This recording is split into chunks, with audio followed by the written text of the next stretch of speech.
Um pouquinho ainda mais de setor de farmácia, mas eu queria falar agora um pouquinho mais sobre vestuário e calçados. Inclusive, outro dia, eu vi algumas pessoas comentando uma situação que eu fiquei imaginando que realmente isso deve ter acontecido muito por conta do home office.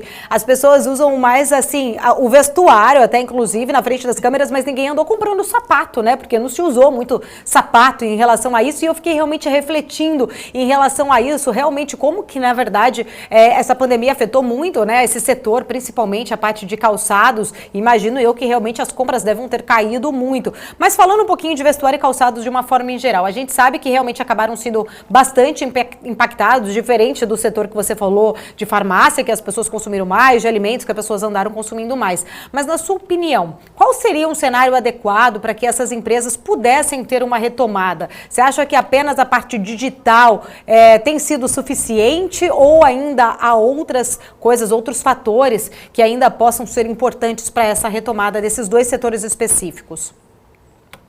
Não, com certeza, assim, nós só falando um pouquinho de 2020, né, de fato foi um dos setores mais impactados. Eu acho que ele só não foi pior do que setores de serviços, né, e turismo, que aí são restaurantes, né, e aí a própria agência de viagens, porque aí realmente foi uma restrição muito imposta a eles, e eles não obviamente o restaurante conseguiu recorrer a delivery, mas ainda tem um impacto muito relevante, e aí, assim, você comentou dessa questão da parte de cima, uma curiosidade é que, na verdade, teve uma demanda insana por coisas muito casual, né? Então, pijamas foi um segmento que bombou, pantufa na época, né, do início da pandemia, que estava muito frio, também foi uma coisa que foi muito, muito forte, mas, de modo geral, a categoria foi muito despriorizada, porque no fim do dia, você não vai comprar roupa se você não está saindo de casa, né? Talvez você use mais a parte de cima, que é o que você comentou, é um movimento mesmo, eventualmente você está de shorts embaixo, né, com alguma calça de ginástica, então ninguém está vendo, dá para você ter outro tipo de vestimento por baixo. Sapato, eu acho que grande maioria usando, né, chinelo, um sapato mais confortável, de fato, calçados, eu acho que foi realmente despriorizado.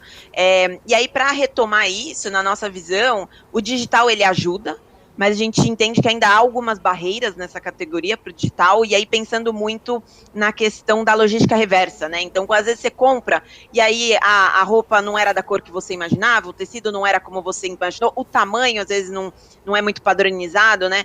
Então, você precisa, às vezes, trocar esse produto. E antigamente, essa troca era muito exaustiva do lado do consumidor, né? Então, por isso a gente escuta tanto as empresas falando da multicanalidade, que é o quê? No fim do dia, você poder comprar no digital, pô, não gostei, vou na loja e troco, numa experiência super tranquila, né, sem fricção, que a gente chama. Então, por exemplo, essas grandes empresas, elas já têm isso, né, eu até brinco que, né, pessoalmente, eu já fiz compra tanto na Renner, tanto na C&A, e aí eu tive que trocar a roupa, etc, e aí eu fui na loja, foi 1 segundo, troquei como se eu tivesse comprado na própria loja, então realmente foi muito fácil, mas essa é uma barreira, porque muitas vezes as pessoas querem provar a roupa, né, antes de fato, comprar ela. Então, a gente entende que essa é uma barreira do digital. Então, para ter uma retomada de fato, né, desse segmento, precisa voltar essa confiança do consumidor aí nas lojas, né? E a gente já tinha visto isso acontecendo gradualmente ao longo do ano passado, né? Até acontecer esse ponto mais sensível em dezembro, com aumento de casos, aumento de restrições. Inclusive, uma coisa relevante, né, e curiosa, antes tinha uma restrição ao uso de provadores. Quando isso foi liberado, as vendas melhoraram demais. Então, de novo, nesse ponto de que provar antes é uma coisa importante para o consumidor.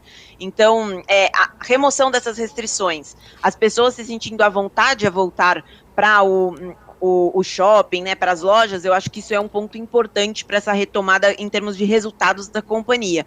E um outro ponto, eu acho que, assim, obviamente, à medida que a gente vai tendo a vacinação e as pessoas vão tendo essa visibilidade, né, ou mesmo conseguindo sair mais de casa, voltar a trabalhar do escritório, a gente entende que existe uma demanda reprimida aí por essa categoria, essas duas categorias, né, vestuário e calçados, porque as pessoas realmente não gastaram com isso, e aí foi criada-se uma poupança meio, entre aspas, circunstancial, que a gente chama, né, porque as pessoas deixaram de gastar porque nem tinha onde gastar, né, e aí você vai e pode direcionar parte dessa renda para essa categoria.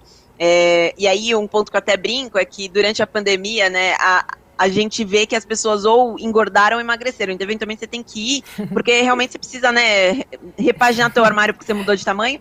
Ou mesmo, a gente trouxe um relatório, né, que a gente explora que existem uma tendência de moda, geralmente depois de grandes crises. Então, a gente olhou mais grandes guerras, né, mas assim, Depois de grandes guerras, que foram momentos que as pessoas ficaram muito enclausuradas, muito tensas, né, períodos muito negros, as pessoas geralmente querem muito se reinventar e se comunicar através das suas roupas. Então a gente entende que isso também é um movimento que tende a acontecer, mas de novo, à medida que a gente vai voltando a esse novo normal que a gente ainda precisa conhecer.